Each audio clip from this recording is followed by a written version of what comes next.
Donc, je pense que c'est l'antépénultième book club. Antépénultième, ça veut dire avant-dernier, on arrive à la fin du livre. Donc, c'est le dernier cas ce soir, le dernier cas réel, décodé. C'est un cas qui est assez complexe, qui s'appelle Améliorer la coopération entre les services.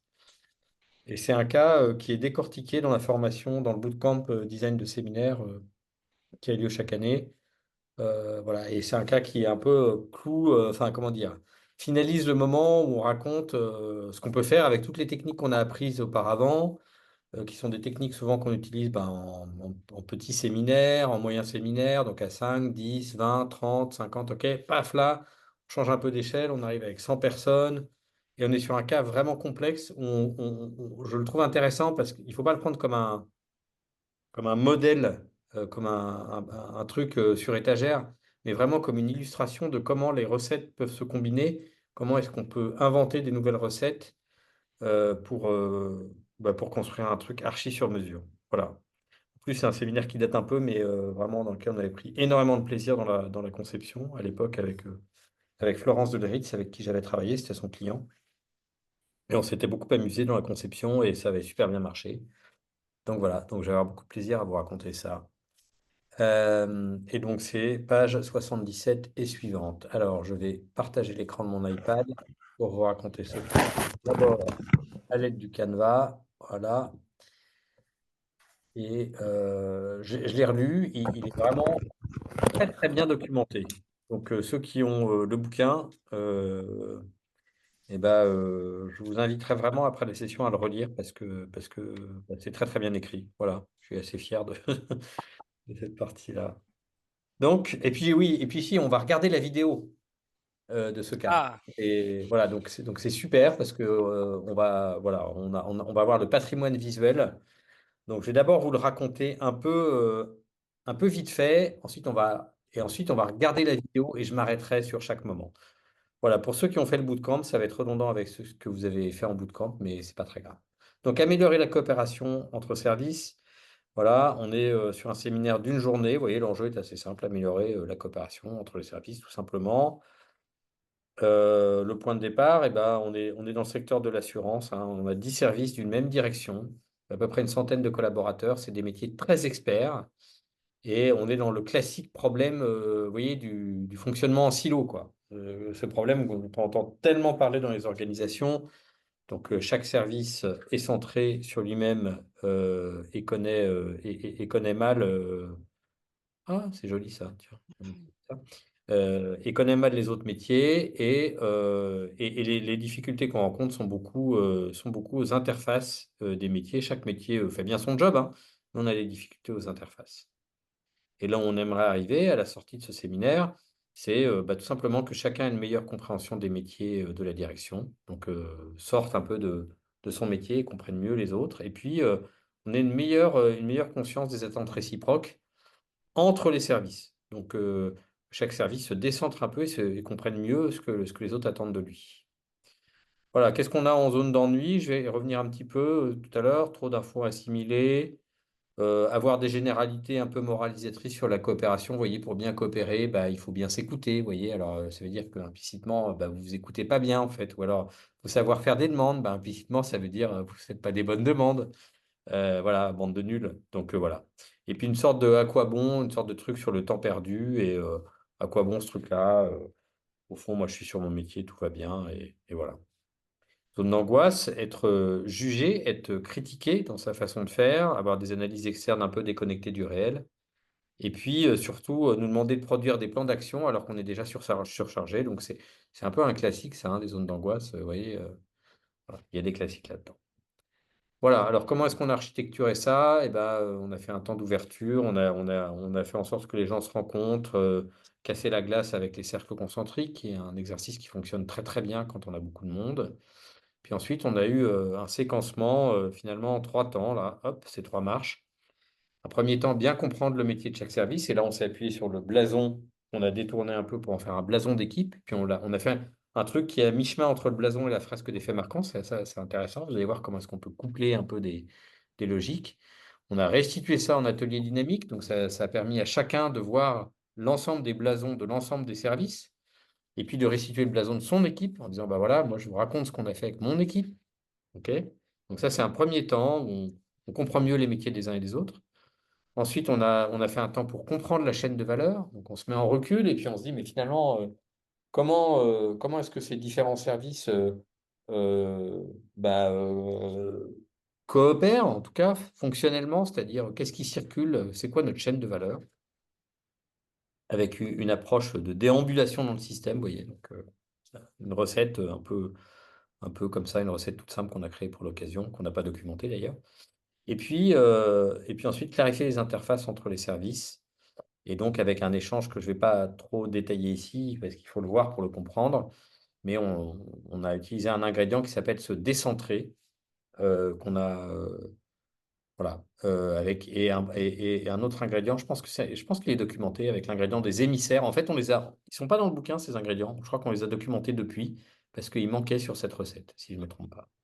Et puis, on a fait un temps de clôture. Donc ça, c'est la recette vue d'ensemble. Je ne vais pas vous détailler trop, mais c'est juste pour... je vais zoomer sur quelques points quand même. Vous voyez, c'est intéressant d'avoir une version textuelle. Donc, vous voyez, toutes les fiches de cas, elles suivent toujours cette... on détaille chacun des post-it, quoi. Vous voyez? Donc, on détaille l'enjeu, on détaille le point de départ. OK. On détaille le point d'arrivée. Voilà. Hop. La zone d'ennui, on a certains participants. Alors là, j'ai bien aimé, là, j'ai relu, je vous le lis un petit peu là. Zone d'ennui, certains participants très experts et très anciens dans leur fonction ne voient pas l'intérêt de travailler sur la coopération et ne croient pas dans la possibilité de résoudre les difficultés qui leur semblent inévitables. Et donc, c'est ça qu'il y a derrière le à quoi bon. Voilà. Et ils seraient très détachés et sceptiques sur des approches un peu moralisatrices, ça j'ai déjà évoqué. Voilà, qui donnerait à penser que les problèmes rencontrés viennent des comportements individuels. Vous voyez, c'est quand même assez subtil hein, de faire ce diagnostic-là, vous voyez, d'aller écouter ce qu'il peut y avoir dans la zone d'ennui ou la zone d'angoisse. Et enfin, il serait très très ennuyeux de chercher à décrire et assimiler le schéma logique de fonctionnement de la direction, au sens, vous voyez, quelqu'un qui présenterait un schéma, une sorte de logigramme à l'écran ou un diagramme qui... Voilà, ça ferait trop d'informations à assimiler, on perdrait tout le monde et ça ne ferait pas le job, quoi. Voilà, je ne vais pas tout noter. Le parti pris, bah, on a utilisé une approche systémique. Alors, je ne sais plus dans quel book club c'est, si quelqu'un veut regarder sur le site, d'ailleurs, ça m'aidera. Mais il y a un moment où on parle de l'enjeu de coopération, vous voyez, et c'est au début du bouquin. Et donc, pour comprendre ce cas, en fait, il faut relire ce chapitre du bouquin qui dit, quand on a un enjeu de type coopération, il y a plusieurs niveaux, mais il y a un niveau qui est vraiment d'avoir une lecture systémique. Voilà. Et de comprendre le système dans lequel chacun s'inscrit. C'est une façon de traiter la coopération. Et donc, c'est ça qu'on a fait, en fait. Donc, on les a invités à prendre de la hauteur et à regarder le système. Et pour ça, on s'est beaucoup amusé. On a utilisé l'espace physique du séminaire pour représenter ce système physiquement dans l'espace, pour permettre aux gens de se déplacer et de faciliter son exploration. Voilà, ça c'est le parti pris un peu structurant du séminaire. Et puis ensuite, vous retrouverez le détail des différentes séquences. Tout à l'heure, je parlerai sur l'animation. Parce qu'à chaque fois, hein, les cas, vous voyez, ils sont découpés de façon logique. Tout est très logique dans ce bouquin. Souvenez-vous, 3 temps, 3 postures en design de séminaire. Il y a le cadrage avec la posture de coach, l'architecture avec la posture de consultant et l'animation avec la posture de facilitateur. Et donc, les cas du livre sont décrits selon cette structure. Et donc, tout à l'heure, je vous parlerai du coup de ça, de l'animation, c'est-à-dire comment est-ce qu'on fait pour maintenir un cadre avec autant de monde, sans être un garde-chiourme, voilà, qui interpelle les uns et les autres, et sans non plus pouvoir connaître le nom des participants, rarement s'adresser à une personne à la fois de façon spécifique, enfin voilà. Et donc, en gros, comment est-ce qu'on fait, ça que je détaille dans ce petit focus ici, pour agir avec la masse que constitue le groupe. OK? Et avec une ligne de conduite, il y a un mantra qui est, ben, en fait, on va faire du do it yourself. On va faire agir les gens dans l'espace. Bref, je vous propose qu'on regarde ce que ça donne en image. OK? Et je vais faire des petits arrêts sur image ici ou là pour commenter le déroulé qu'on vient de voir. Alors, il faut que je retrouve. mon YouTube là, d'accord. Il est là. Ok, vous me donnez un tout petit instant. Hop, voilà. Tac. Je vais couper le son et je vais mettre en partage d'écran. Et j'ai besoin, peut-être je vais avoir besoin que quelqu'un me valide. Alors, c'est où? Écran. Voilà. Hop, partager. Est-ce que vous avez bien ça sous les yeux? Ouais, vous avez une salle? Ouais, c'est bon. Je vois Oui, Barbara qui je la m'avait dit vois. ça. Ok, tout va bien. Donc j'y vais. Ok. Donc là, on a un petit mot d'accueil. Ok. Il se trouve qu'ils étaient deux, en fait, les boss. Voilà. Là, vous avez la mise en dynamique du séminaire avec les cercles concentriques. Donc on est dans cet espace et on est un tout petit peu serré, mais les cercles concentriques, ça facilite très très bien. On fait rentrer les gens dans la journée, on leur pose des questions. Souvent, dans ces cas-là, relisez la recette des cercles concentriques. Ce qui est élégant, c'est de poser des questions qui relient au thème du séminaire, qui introduisent l'ordre du jour du séminaire. Et là, c'est ce qu'on a fait. C'est ce qu'on a fait. On leur a demandé, oui, une chose dont je suis fier dans l'année écoulée, vous voyez, par exemple. Une chose qu'on fait chez nous et qui nous plaît vraiment dans mon service. Voilà, un service avec lequel je coopère beaucoup. Voilà. Et là, vous voyez, on fait le fameux do it yourself, c'est-à-dire qu'on on affiche un plan à l'écran, on ne voit pas le plan, mais on leur demande d'installer la salle, et c'est eux-mêmes qui déplacent les chaises et les tables en suivant le plan. Et donc, on se retrouve avec une table par service.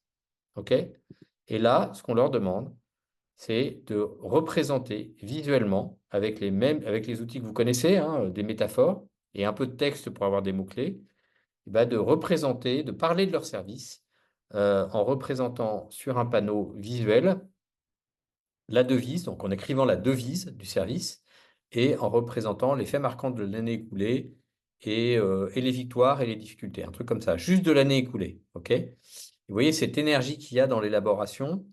Ils ont les petites tablettes qui leur permettent de faire des brouillons et ils élaborent. Donc on est, voilà, hop, je vais m'arrêter là-dessus parce qu'on le voit bien, vous voyez, un service, là, je ne sais même pas ce qu'ils font. Ils disent rien ne sert de courir, il faut partir à point. C'est ça leur devise.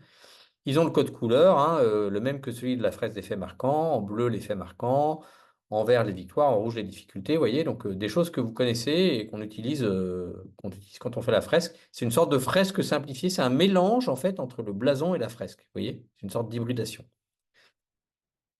Et donc ils dessinent et c'est assez fascinant de voir l'énergie qui se dégage hein, quand ils font ça et à quel point ils sont mobilisés. Alors évidemment, l'instruction que je leur ai donnée, c'est attention. Impliquez-vous bien parce que tout à l'heure, chacun d'entre vous devra restituer euh, le travail de son service.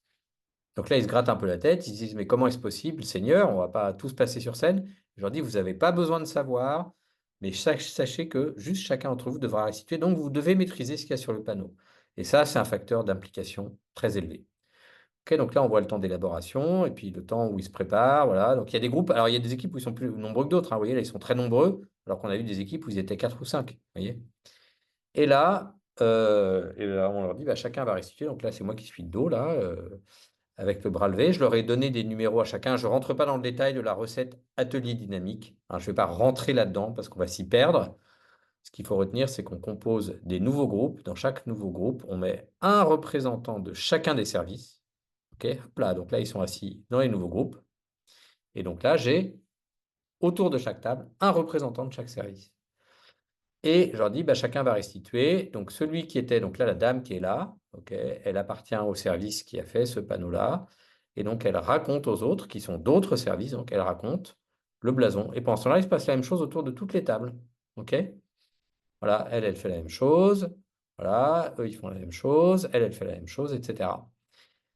Et donc, et ça dure quelques minutes, je ne sais plus combien, 7 ou 8 minutes, et les gens posent des questions. Et puis à mon signal, vous voyez, là, je donne le signal, hop là, alors sachant qu'il y a un chrono qui est affiché à l'écran, et ben, ils restent avec les mêmes personnes et ils changent de table dans un ordre qu'on a défini. Et donc, ils se retrouvent à une nouvelle table, et c'est une autre personne du groupe qui a travaillé sur le panneau, etc. Et donc, on fait tourner les groupes comme ça, autant de fois nécessaire pour que chaque groupe soit passé autour de chacune des tables. Ça, ce que je viens de vous décrire, c'est le processus de restitution dit des ateliers dynamiques, qui est un des processus les plus puissants que je connaisse quand on veut générer de l'implication, de la responsabilité, de l'attention, parce que chacun restitue. Et c'est quand même bien moins ennuyeux que quand on envoie des gens restituer sur scène. Là, on est à l'heure du déjeuner et on reconfigure la salle. Et en fait, on a laissé les panneaux sur les tables, vous voyez, et on va mettre au sol des banderoles de papier craft qui vont matérialiser des interfaces entre les services. Ce plan-là, on l'a fait à l'avance avec le patron. Et donc, on représente les principales interfaces. Toutes les interfaces ne sont pas représentées. OK. Et là, de retour du déjeuner, on a demandé aux gens de se mettre par trois. Le seul critère étant, ne vous mettez pas avec une personne de votre service. Mettez-vous avec deux. Choisissez, mais ne vous mettez pas avec une personne de votre service. Et promenez-vous dans l'espace pour essayer de comprendre ces différentes interfaces. Essayez de comprendre ce qui circule entre ces différentes interfaces. On avait écrit sur les feuilles, là, le genre de choses qui peut circuler entre les interfaces. Voilà, il y a des données, il y a des validations, il y a des notes, il y a des informations, il y a des conseils, voilà, il y a différents types de choses. Et vous voyez, ce qui est intéressant, c'est de voir comme ils discutent vraiment, alors que c'est un exercice qui est libre. Vous voyez, on leur a laissé 20 minutes essayer de comprendre le système, quoi. Et là, on voit, comme ils sont trois, bah, voilà, à trois, ils arrivent à reconstituer, en fait, et essayer de comprendre, se dire, mais attends, entre tel et tel service, il circule ça. On avait aussi bénéficié, vous avez des gens qui sont à la rambarde, on a bénéficié de la configuration de la salle, et hop là, il y a des gens à la rambarde qui leur permettaient de voir le système d'en haut, quoi, hein. Voilà. Et là, donc on était dans la deuxième séquence, OK, qui est de comprendre le système, avec cette déambulation. Et là, maintenant, on rentre dans la troisième séquence qui est sur les interfaces. Et donc, c'est la séquence la plus complexe à comprendre. Je m'attarde un peu pour l'expliquer. Donc là, ils sont à nouveau par service, vous voyez.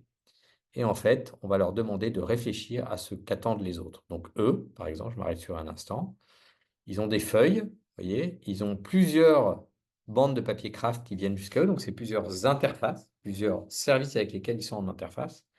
Et la question qu'on leur pose, c'est pour chacun de ces services, écrivez sur la feuille, à votre avis, qu'est-ce qu'ils attendent de vous dans la relation de travail. Et essayez plutôt de choisir des adjectifs ou des. Ce qu'ils attendent pour vous, enfin, je ne sais pas si c'est des adjectifs d'ailleurs, de la réactivité, de la proactivité, de la fiabilité. Vous voyez, qu'est-ce qu'ils attendent de vous dans la relation de travail?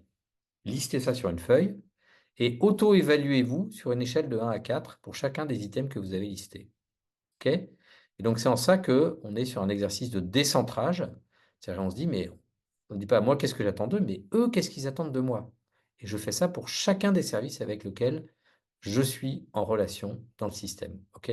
C'est un exercice très, très inhabituel. Vous voyez là? Regardez-le, lui, là. On le voit, il tourne la tête vers la table avec les questions en il se gratte la tête, il se dit, mais qu'est-ce qu'ils attendent de nous, eux? Qu'est-ce qu'ils attendent de nous, vous voyez? Ces personnes avec qui on est en relation.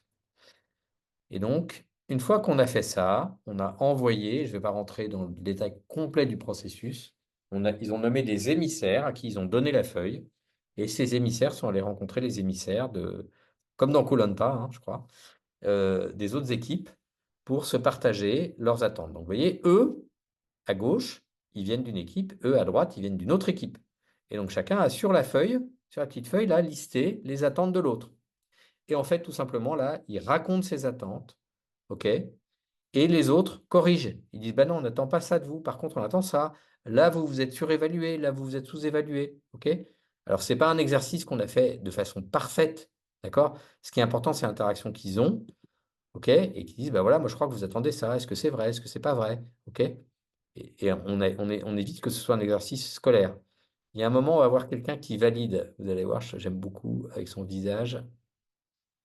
Voilà, donc ils sont penchés les uns vers les autres, vous voyez. Lui, il s'ennuie là, hop. Et alors, là, il y en a un, regardez le monsieur à droite là. Voilà, il dit.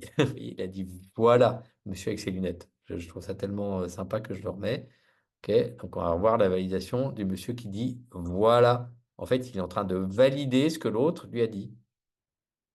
Bon, à nouveau, ceux qui s'ennuient, regardez, à droite avec les lunettes. Voilà. OK. Et puis, une fois qu'ils ont fait ça, ils retournent en équipe, ils reviennent. Sur leur feuille, ils ont pris des notes. OK. Donc, ils ont une sorte de corrigé des attentes de l'autre service et ils racontent tout simplement à leurs collègues, voilà, Voilà ce que l'équipe a validé, voilà ce qu'elle a pas, ce qu'elle a rajouté à notre liste, et cetera. Et puis on met ça au propre. Ils ont mis ça au propre. Là, je vais pas tout vous montrer parce que c'est pas filmé le moment où mettent au propre. Ils mettent au propre et ensuite ça leur fait de retour dans leur pénate. Et ben, ça leur fait une sorte de clarification. Vous voyez, c'est pas, il n'y a pas eu de plan d'action de construit, on a juste clarifié des interfaces. Voilà. Je vais, j'espère que je vous saoule pas, c'est un peu dense ce soir. Je vais vous partager à nouveau.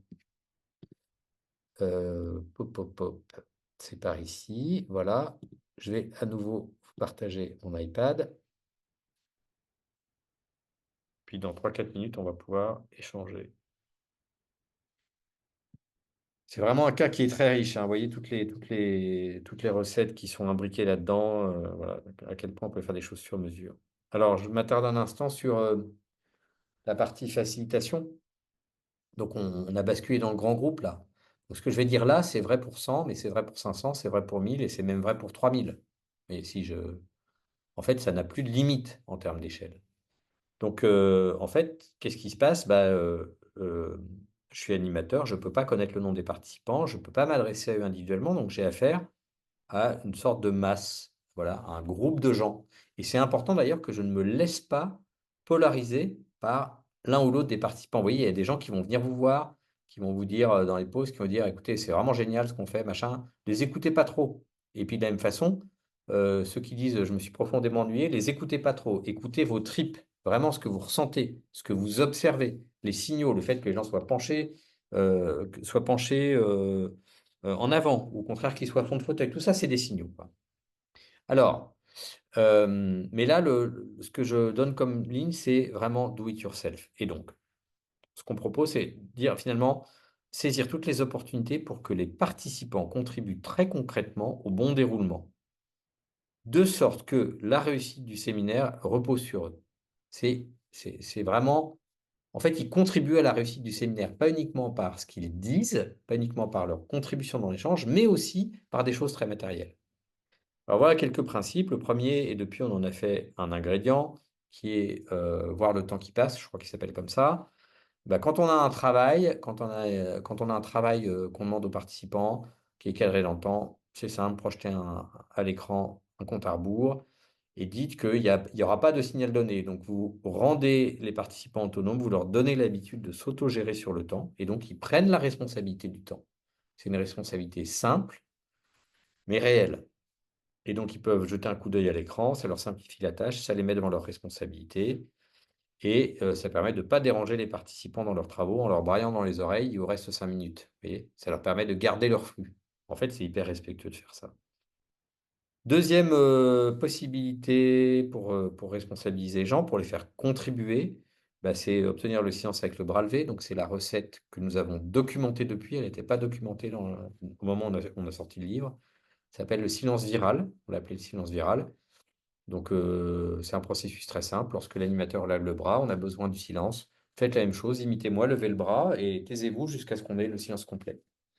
Et donc, on peut avoir avec ça un silence de mort en moins d'une minute dans un groupe de plusieurs centaines de personnes. Et il n'y a aucun autre outil qui permette de faire ça. Et puis, les gens ont contribué, quoi. Voilà, ils sont impliqués là-dedans. Troisième possibilité, faire reconfigurer l'espace par les participants. Donc là, on l'a vu, hein.